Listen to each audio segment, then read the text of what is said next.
Hey, everybody. Happy Monday. This is Kurt Von Annen with Manana no Mas. I hope that you guys can hear me good. I think the mic is adjusted the way it should be. And it's like this crazy, weird, overcast day here in Kansas. And which is great for me because it was a weekend of like wind and sunshine and crazy outside all day. And it's nice to kind of have a chill day here at home to get back to earth. But I do this thing. So, I went and got the John Maxwell certification in 2016. I studied John Maxwell. I studied other authors, right? Even people like Kevin Cope, right? Like I love talking about his book, and everyone's like, "Who's Kevin Cope?" I love every now and then you get like an unknown author, right? And you're like, and I shouldn't call him unknown. Thousands of people has read his book, but hey, every time you come across something, you're like, "Oh, that's really good. That was impactful. That was good." And sometimes you read something and it changes the way you think. And other times you read something and it confirms the way that we think. And both situations are equally as important to me. I just think it's really key to have some input going through here so that you're just not creating your own microcosm of what you think is real. And so there's this thing that I do, right? So with all this experience in leadership and communication, and I talk about this in business all the time, I think it's really important if you have these skills, if you have this innate ability, right? People say, "Oh, he has an innate ability." It's not an innate ability. Like it had to be cultivated over years. The only reason I can coach and communicate and consult with dealerships and businesses the way that I do is because it's years and years of development. It's working with peers and problem solving and all these things, and it comes to a head. And so just like anything that we do in life, we have something that we become an expert in, something that we feel confident in our ability to help others. But here's the problem. Often we don't. Often we stay to ourselves. That's none of my business. That's over there. I'm over here. That's not my thing. I want to talk to you again about this mountain biking thing. So, not just mountain biking, but I'm part of the NICA organization, and they focus on youth between sixth grade and graduating high school, right? So between sixth and 12th grade. And they have these race series and they're all over the country. I didn't even know about this until I moved to Kansas. I was in Southern California, which is supposedly like the mecca of mountain biking, and I didn't even know about this program. Then I moved to Kansas, where there's no mountains, and there's awesome mountain biking everywhere and an organization for it. Who knew? So, and the weird part is once I got into NICA, I found out there's other people that are into NICA all over the country that I'm associated with, like Jared Burt, for example, at Hero Hub, is into mountain biking and NICA. So, NICA, NICA, we're part of a team called Hutchinson Composite. So our team is based in our town, Hutchinson, Kansas. And they invited me and my son to be on the team last year. And so Hayden was on the team last year, and I was just the dad. And I showed up and I volunteered to set up the racetrack, and we would take the racetrack down at the end. And I would cook a couple of meals here and there. And I took a lot of pictures. But I didn't really do any coaching. I would say hi to the athletes, high five, good job, try to get to know their names. But that was just as a participating parent. I wasn't a coach. This year, I said, "Hey, fellas, I'm going to come to all the events anyway. I do like mountain biking. Would you like me to join on as a coach and help you guys out?" And of course, these younger guys are like, "Yeah, we'd love to have you on the team. Your wisdom or whatever, right? However you want to say that." So I joined as a coach. Now there's different tiers of coaching. There's level 1, level 2, level 3. And when you start out, you're a level 1 coach. There's rules to this thing, right? So as a level 1 coach, you got to take some online training. You got to make sure you don't abuse kids. That's kind of a big one. You're working with kids, right? So you got to expect that. Had to do a little CPR training, right? So I got that done. And then I'm qualified to do what? Almost nothing. There are level 2 and level 3 coaches that can lead rides and lead exercises and coach the kids on technique. And then there's like level 1 coaches like me, right? We get to sweep the rides. So that basically means that a level 2 or a level 3 coach takes a team of people out on a trail or on an exercise.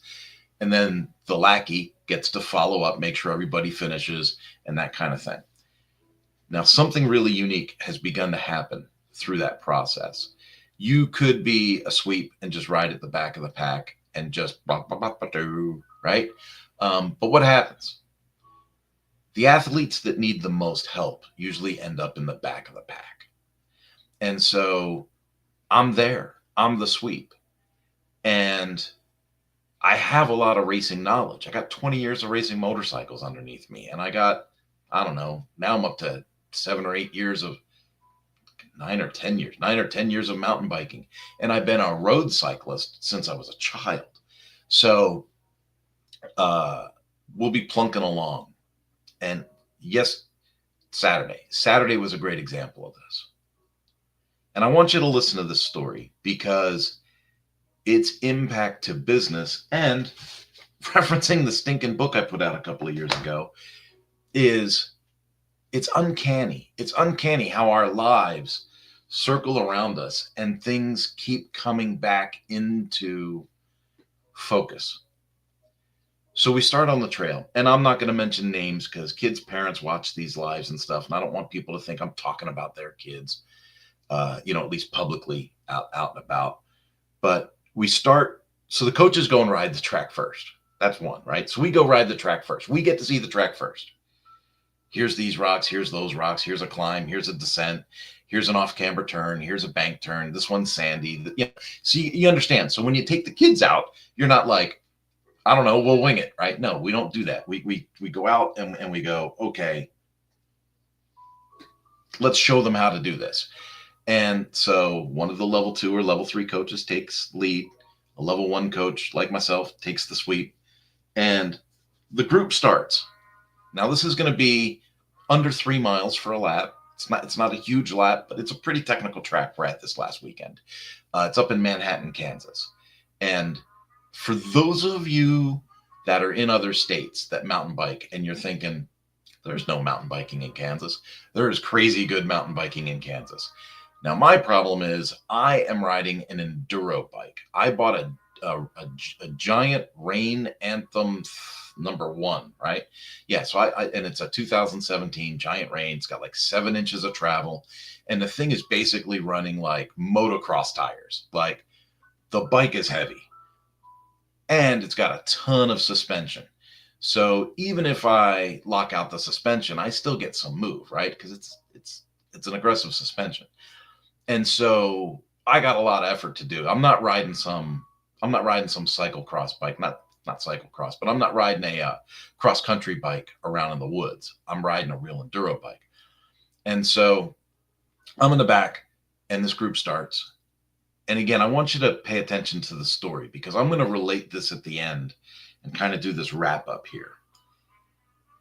We start the lap and everybody's going. And when we get to like turn 2, turn 3, it goes to the left. You're in a little single track. It's only this wide, right?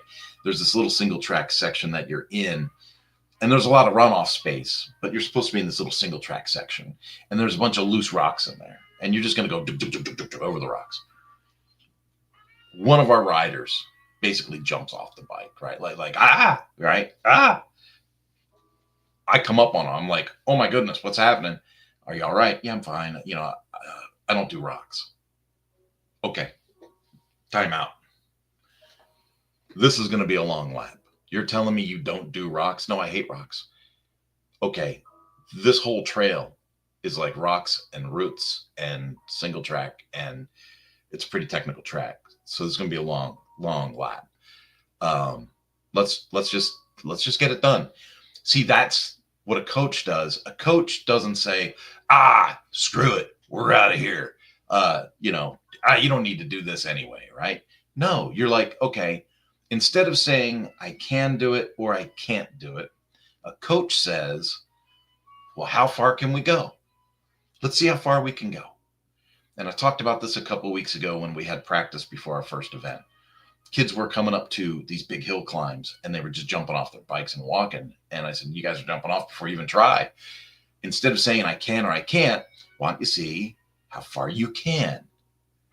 And then you can gauge your ability, your increased ability over time. So the same thing happened here. Instead of saying, well, screw it, let's go back to the pits. I guess you're not racing this weekend. I was like, no, let's give it a shot. Let's see what you can do. Right. And so we start riding and I'm just doing the Kurt coach thing. Hey, these rocks are solid. These rocks are solid. Just go over them like bumps in a sidewalk. This part of the trail is hard like concrete. We can go pretty fast here, right? You can just pedal.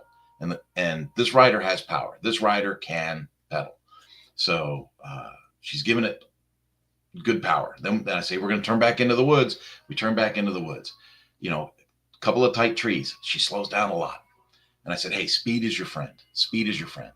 Speed lends stability. If you slow down too much, you start to wiggle the handlebars and then it makes the bike unstable and it makes you anxious.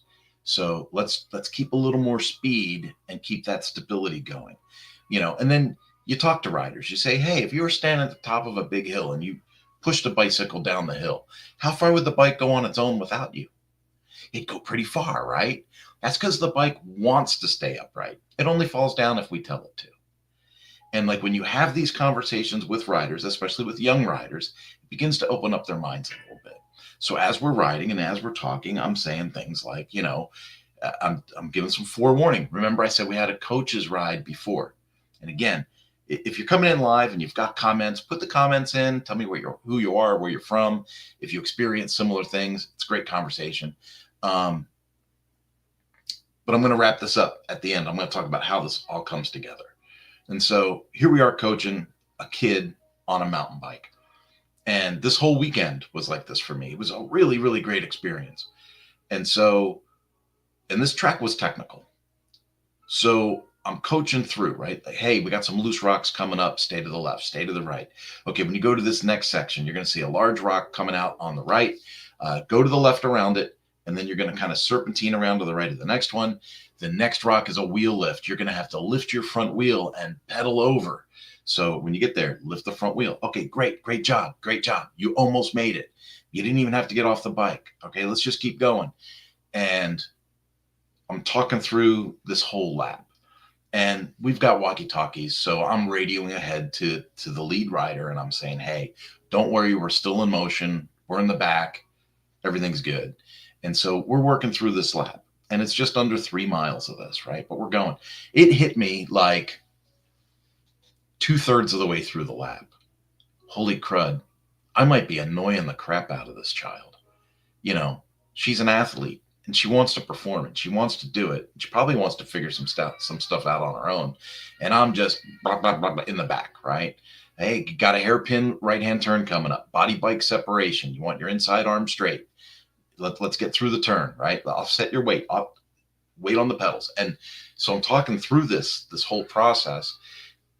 And I said, hey, am I annoying you? Am I talking too much? Do you want me to shut up? And she said, no, this is great. Like, no, don't stop talking. This is great. Thanks for leading me through this. And so we finished the lap. I pat her on the back, right? Because it's a huge hey, you did it. You got it.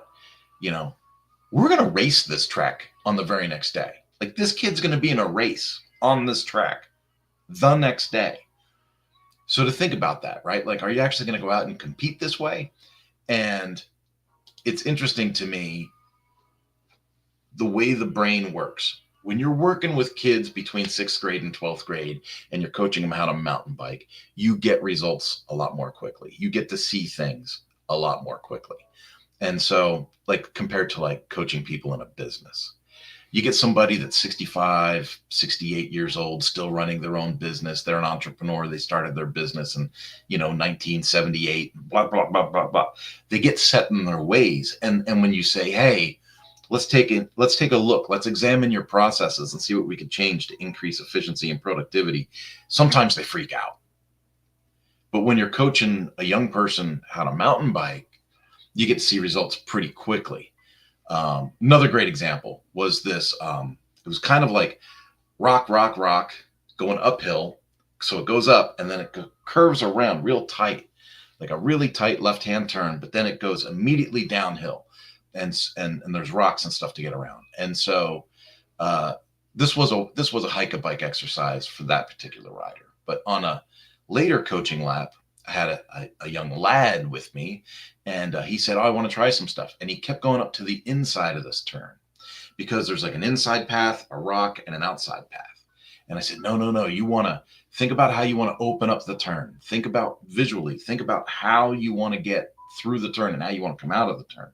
So if you go to the outside, go way up high on the outside, your bike's going to be pointed in the right direction for the exit. And you're going to be able to just pedal right out of this thing and avoid all these other rocks on the way out. And he just couldn't do it. Like muscle memory kept going to the inside of the turn. So finally, and I don't know where this came from, I said, hey, I'm going to hold the bike. Put your feet on the pedals.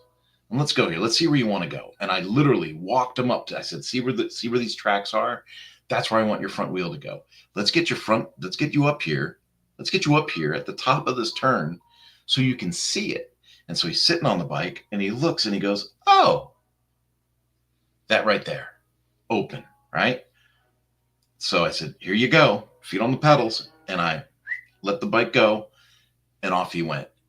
And the sense of accomplishment that gives a young rider is amazing. It's amazing to me.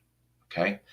The next morning, that student's parent, the one that I talked through the earlier lap, is at the track and says, hey, she's going to be mad if I tell you this. You know, she's going to be a little embarrassed. And she's right there. So she said, you were like a motivational speaker. You're like, you got her through it. She felt great. Like she can't wait for the race. But, now in the race, the kids can do one lap. If they have enough time, they can do a second lap. I think in some cases in these different, because I'm not sure what class she was in, she might have been able to do 3 laps. I think in her class, she can do 3 laps. The high school kids can go out and do, I think, 6 laps. So each class is a little bit different. So I expected her to go out and do 1 lap, finish the stinking lap, get back to pit zone, get a bottle of water and a crispy and one of those Rice Krispie treats and like call it a day. That's what I expected. Well, during the races, I work in a thing that we call the feed zone. So when the riders come by, we give them fresh water or a gel pack or something. And she came through the feed zone. This was on Sunday. And she's tired. Obviously, she's pedaling a bike. It's sunny. It's hot, right? It was hot yesterday. It was really hot. And to ride a bicycle, the kids aren't used to the heat yet because we had snow just a month ago. And she comes up to the feed zone. This is at the end of the lap. She comes up and I'm like, gel pack or water, and she rides up to me. She goes, and she's not stopping. She's riding past me, which is a good sign. And she says, I don't need anything. I got it. And I thought she's just going to go finish the lap. It's right there. Start and finish line's right there. And then over the radio, I hear so-and-so, because I don't want to say her name. So-and-so has just started her second lap. Are you kidding me? This kid didn't want to finish a lap in practice. And now in the race, she's going to go out and do 2 laps.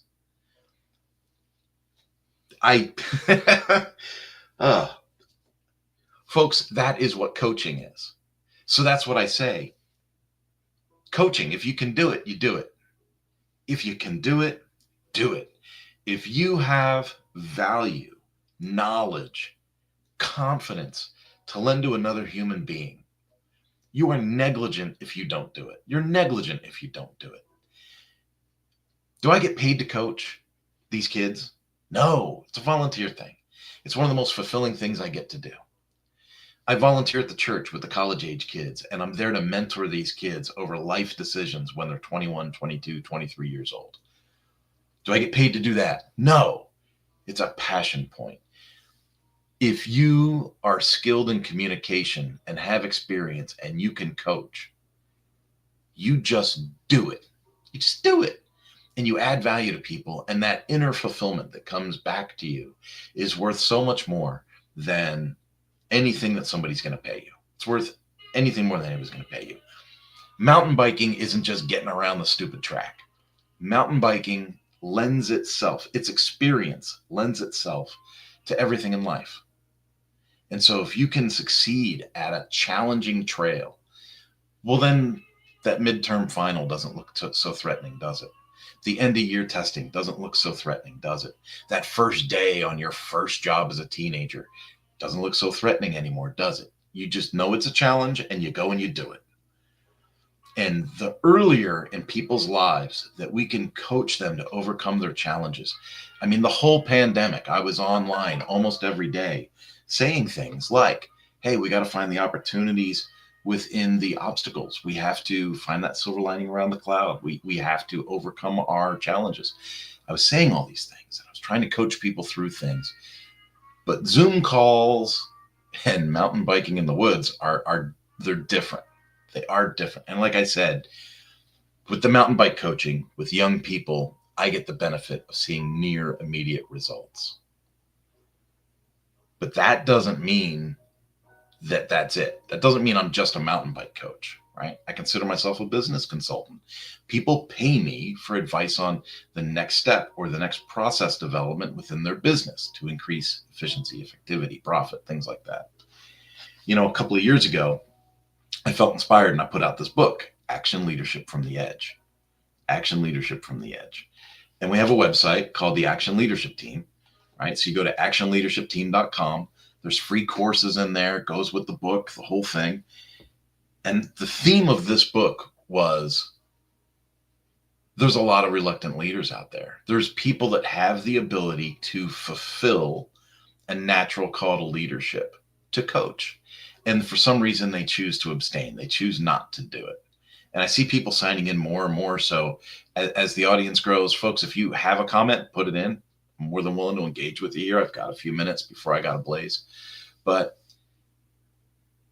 if you have a natural call to leadership, or I should say a natural call to add value and influence to other people, we need to embrace those opportunities, even if it feels awkward, even if it feels strange. If your heart is clear, if you know you're coming at it from the right perspective. For instance, when I coach the mountain bike team, I know it's a volunteer thing. I know I'm just a level 1 coach. We have level 2 coaches. We have level 3 coaches. I'm a level 1 coach. I know my role, but I still get to have a positive influence on the athletes. And that is what being a leader is. A leader is someone that has influence, right? John Maxwell says leadership is influence, nothing more, nothing less. And so embracing these roles wherever. So if you volunteer with the Boy Scouts, the Girl Scouts, or anything, you're exercising that inner natural call to leadership. And the problem that we have in society is we have a lot of people that don't embrace that natural call to leadership. And so what happens is that creates a gap. And I've talked about this for a couple of years now because I put out the book. But we create a natural, there's a natural call to leadership. And if we don't accept it, it creates a gap in leadership. The universe, God, everybody, like our God is a God of organization. So when there's gaps, those gaps have to be filled. And what happens is a lot of leadership positions get filled with people that aren't naturally inclined for that position. It wasn't their natural call to leadership, but somehow they got stuck in there. Maybe it's the personality type that always wants to be in charge. Just because they want to be in charge doesn't mean they're a qualified leader. The qualified leader is the one that had the natural call to leadership in that position. Coaching a little league team, building a wonderful family at home, leading a Bible study, volunteering at the Chamber of Commerce, like whatever it is, wherever your area of expertise or ability to add value to other humans is, that's where you need to be. And I want to encourage you to do that. The things that I experience when I'm at church with the college kids or I'm on the trail with a mid-schooler, just trying to get them over the next rock. Those moments are so fulfilling on the inside. But you know that you're also making a huge impact on that individual for their future. The more we love on people, the more we influence people, the more we invest in people, the better everything gets around us. And so again, coaching, if you can, If you see an opportunity to add value to someone, take that opportunity. When you don't take the opportunity, there's a thing where we're told not to be prideful. We're told not to be boastful. We're told to not be the protruding nail. We're told to not stand out. But if your heart's clean, if you're coming from the right place and you can add value to people, step out on a ledge. Hey, if it's all right, can I give you a little advice on this? Hey, I don't want to overstep my bounds, but if you're open to suggestion, I have something that might help you with this. You see how you can lend your expertise and your abilities to others. And I personally feel that when we don't do that, it's negligent. It's negligent. We were put here to love and add value to others. So if you can, do it. The reward is amazing, whether you're getting paid for it or not. That's it, folks. Have a great day. I'll see you Thursday. I'll do my normal live Thursday at 10 o'clock Central. Bye-bye.